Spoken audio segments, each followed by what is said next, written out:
Hi friends, சிங்கப்பூரில் பீஹூன் ரொம்ப பாப்புலரான ஒரு ஐட்டம். ரொம்ப சூப்பராகவும் இருக்கும்.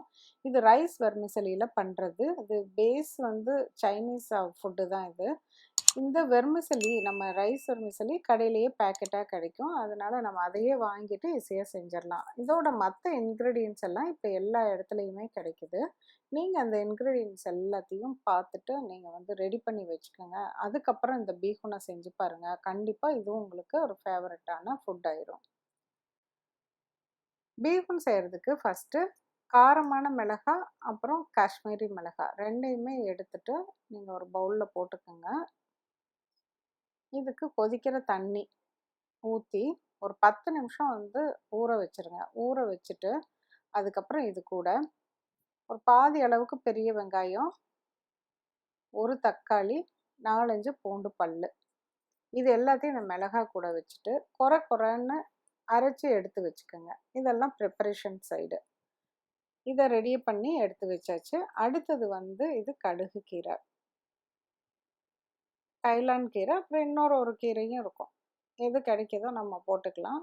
இந்த கீரையை இலையை மட்டும் எடுத்துட்டு மெல்லிசான தண்டாக இருந்தால் அதையும் சேர்த்து கட் பண்ணி போட்டு எடுத்து வச்சுக்கோங்க.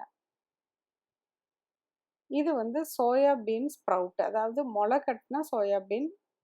இது வந்து கடையில் கிடைக்கும். இது டோஃபு. நிறைய பேர் இப்போ இதை யூஸ் பண்ண ஆரம்பிச்சிட்டாங்க. Soybean curd. இது பன்னீருக்கு பதிலாக வீகன் இருக்கிறவங்கெல்லாம், வீகன் டயட் ஃபாலோ பண்ணுறவங்க பன்னீருக்கு பதிலாக இந்த சோயெல்லாம் யூஸ் பண்ணுறாங்க. இப்போ இதையும் எடுத்துட்டு சின்ன சின்ன க்யூபாக இந்த மாதிரி துண்டு துண்டாக கட் பண்ணி எடுத்து வச்சுக்கோங்க. அவ்வளோதான். அழகாக வந்து கட் பண்ணி எடுத்து வச்சாச்சு. அடுத்தது இதை என்ன பண்ணுறதுன்னு பார்க்கலாம். எண்ணெய் கொஞ்சம் தாராளமாகவே விட்டுக்குங்க, ஏன்னா அளவு அதிகமாக செய்கிறோம். இதை ஃபஸ்ட்டு வந்து லைட்டாக ஃப்ரை பண்ணி வச்சுக்கணும். இந்த சோயாபீனை வந்து, அதாவது சோயாபீன் கர்டு டோஃபு, இந்த டோஃபுவை வந்து ஃப்ரை பண்ணுறப்ப ரொம்ப நேரம் ஃப்ரை பண்ணிடாதீங்க, அப்புறம் ரப்பர் ஆட்ட ஆகிரும். அதனால் இந்த அளவுக்கு கொஞ்சம் கலர் சேஞ்ச் ஆகி வரப்பையே எடுத்து வச்சுருங்க. எடுத்து நம்ம ரெடி பண்ணி தனியாக எடுத்து வச்சிடலாம்.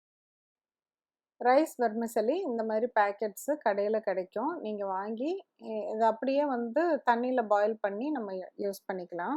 ஒரு பெரிய பாத்திரத்தில் பாதிக்கிட்ட அளவுக்கு தண்ணி ஊற்றி நல்லா கொதிக்க வர்றப்ப இந்த நூடுல்ஸ் பேக்கெட் அப்படியே வந்து உள்ளே போட்டுருங்க. இப்போ கொஞ்சம் பேத்துக்கு செய்கிறதுனா நீங்கள் பாதி அளவுக்கு யூஸ் பண்ணிக்கலாம். இப்போ நல்லா கொதிக்கட்டும். ஒரு 10 நிமிஷத்தில் வந்து கொதிக்க ஆரம்பிச்சிரும். நீங்கள் அதுக்கப்புறம் கையில் நசுக்கி பார்த்தீங்கன்னா வெந்துருச்சான்னு தெரியும். ரொம்ப நீளமாக இருக்கும். அதனால் நீங்கள் வந்து இந்த கிச்சன் சிசர் வச்சு கொஞ்சம் கட் பண்ணி விட்டுக்கோங்க. இப்போ இந்த இதை வெந்துருச்சு. இந்த தண்ணியை வடித்து நம்ம தனியாக எடுத்து வச்சுக்கலாம். அவ்வளோதான். இப்போ நூடுல்ஸ் ரெடி ஆயிடுச்சு. நம்ம எடுத்து வச்சிட்டோம். அடுத்தது இப்போ நம்ம பீஹூனை சமைக்க ஆரம்பிச்சிடலாம். ஒரு பாத்திரத்தில் ஒரு 4-5 டேபிள் ஸ்பூன் எண்ணெய் விட்டுட்டு வெங்காயம், பூண்டு நறுக்கிட்டு அதோட அப்படியே சேர்த்துக்கிங்க.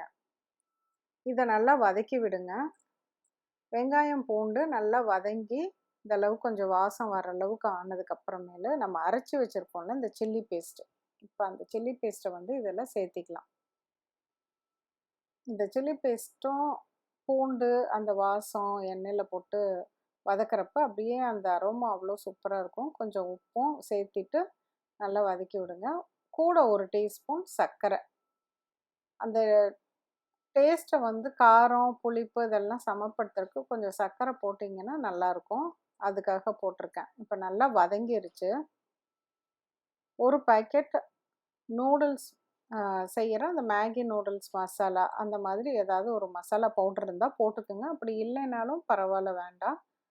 ஒரு டேபிள் ஸ்பூன் சோயா சாஸ். இப்போ சோயா சாஸ் சேர்த்துறப்ப அதுலேயே வந்து கொஞ்சம் உப்பு இருக்கும். அதனால் உப்பு சேர்த்துறப்ப நீங்கள் பார்த்து ஜாக்கிரதையாக போடுங்க. இப்போ நம்ம கட் பண்ணி வச்சுருக்க இந்த கடுகு கீரை, அப்புறம் பீன்ஸ், ஸ்ப்ரவுட்டட் பீன்ஸ், அதை ரெண்டையும் எடுத்து நீங்கள் வந்து இந்த மசாலாவோடு சேர்த்து வதக்கி விடுங்க. நல்லா வதங்கட்டும். இந்த அளவுக்கு ஒன்று சேர வதங்கிடும். இது ரொம்ப நேரம் இந்த கீரையை அந்த பீன்ஸ் ஸ்ப்ரவுட்லாம் வதக்கி விடணும்னு தேவையில்லை. ஓரளவுக்கு வதக்கினாலே சீக்கிரம் வெந்துடும். அதுக்கப்புறம் நம்ம வடித்து வச்சுருக்கிற இந்த ரைஸ் வெர்மிசலியை இதில் சேர்த்திக்கலாம். சேர்த்திட்டு நல்லா கிளறி விடுங்க. பெரிய ஒரு அகலமான ஒரு பாத்திரத்துல வச்சீங்கன்னா தான் கிண்டி விடுறதுக்கு நம்மளுக்கு ஈஸியா இருக்கும்.